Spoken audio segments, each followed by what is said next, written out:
ᱚᱱᱟ ᱨᱳᱰ ᱫᱚ ᱨᱮᱠᱚᱱᱰᱚ ᱯᱷᱟर्म उन्नी बनाव लेत तहन उनकिन पूरा ओना खातिर मिडी बॉन्ड किन साइन लिया जुदी 10 वर्ष भीतर रे ओना रोड खराब हुआ एनखान जहां तिना कॉस्ट उंडे पड़ाव कना कंस्ट्रक्शन रे जहां तिना पैसा खर्च कना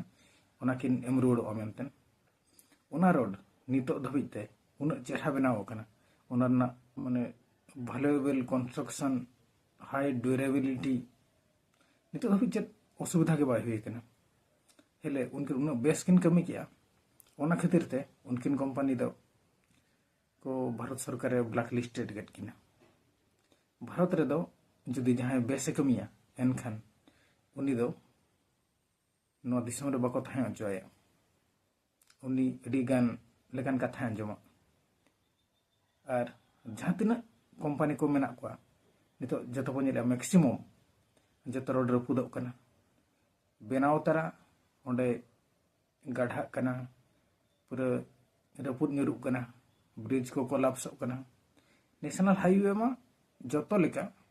पूरा रपुद कना खराब कना हम चलाव हम बम चलाव दरिया किंतु रोड टैक्स जतो हर पूरा एम पड़ा कना नो नोका भारत रना अवस्थिति जुदी बेस को कमिया जहां उनको दो ब्लैक लिस्टेड का को और जहां को खराब को कमिया करप्शन को करावा उनको दो दिन गे कमी को न्यामा न हुई कना भारत रना अवस्था।